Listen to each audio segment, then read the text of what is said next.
What's up, guys? So I just wanted to make a quick video on how to fix the driver's seat, or if you have a power passenger seat in a Dodge Charger, Dodge Challenger, a lot of the Jeeps, I think, and there's several vehicles. But today I'm going to stick with the Charger and Challenger. The one I'm working on right now is a 2011. If you notice that your driver's seat is, whenever you're trying to move it forward or backwards, or it is only moving on one side, like just one side of the seat is trying to go forward or backwards, but the other side's not.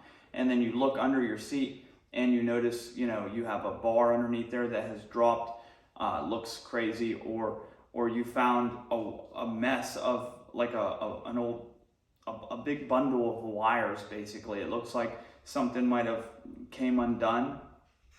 Then you probably had the same problem as I had. Or you could have looked underneath there and just seen that a metal part dropped off, and I know I'm being very vague, but I'm going to show you what I'm talking about. Something dropped off and part of your motor assembly came out, and that's causing your seat not to move.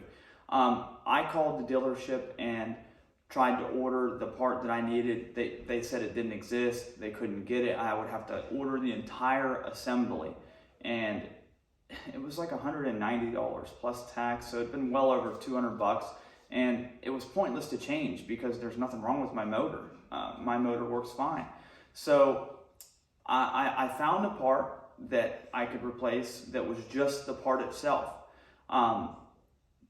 It wasn't for the year, make, and model vehicle that it called for, but it's the exact same part. And I think it was actually from like an 07 Jeep Liberty or something. I can't remember, but I got the part number for you guys, and I'm going to show you exactly where it goes, how to put it on, etc.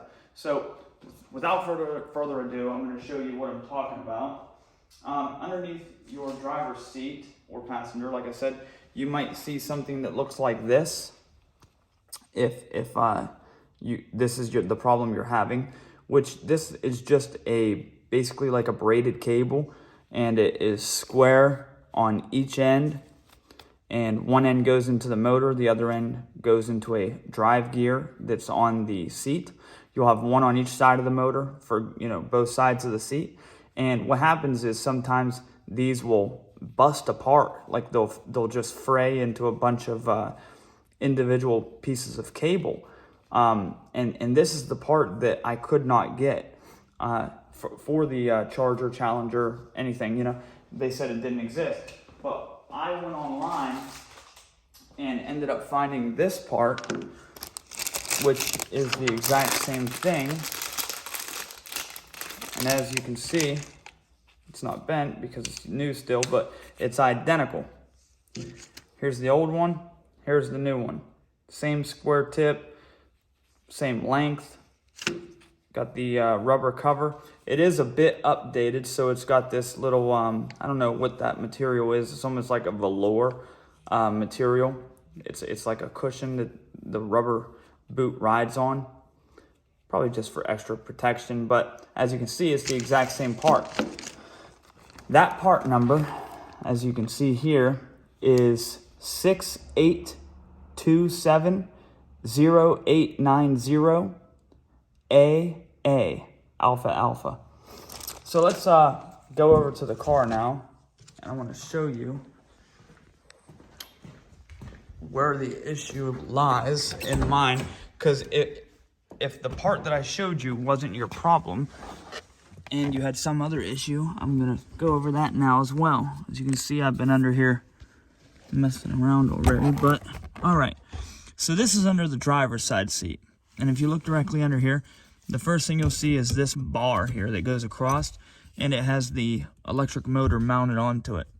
Now, this bracket is actually bolted to the seat, not using any kind of bolts, but an actual rivet, and that's what I'm touching over here.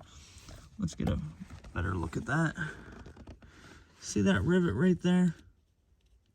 As you can see, there's some shavings here from me drilling this one. I was going to go ahead and replace it, but I wanted to show you guys this first. Now, if this rivet comes out of this hole right here that I'm touching, on either side. That one's got a bolt on it, but that rivet, you know what I'm saying. If either side comes undone, the bracket will drop down, cause the motor to have a lot of play in it, and this piece here with the cable that goes inside the motor and then into the drive gear, which is over here, as you can see where I'm putting it in at now, where it goes in there. If this has all that play, whenever the seat's trying to move, this will pop out, and sometimes, like I said, it'll basically bust and you'll see cables everywhere. So to fix that, you'll have to buy a new one. You can install it and then reinstall this bracket into this hole by either drilling out the old rivet and putting a new rivet in, or just taking this bracket, pulling that rivet out and putting a self-tapper bolt through this, or just a regular little bolt with a nut on the end. Any of those will work fine, but that'll take care of the issue that you're having down here. And once this bracket is back up in place and you have your new braided cable in there, your seat will work on both sides. Well, both running gears on both sides of the seat will work, and you'll be back in business. So I just wanted to make this little video on how to fix that, and give you guys that part number for that braided cable, because they told me it didn't exist, and like I said, they wanted me to buy the whole assembly, and I couldn't do it. I found that one after doing some digging, and sure enough, that's going to take care of my issue. But like I said, just wanted to make a quick video for you guys. And of course, like I say always, if you have any other questions, any other things you'd like to know, let me know. Leave it in the comments.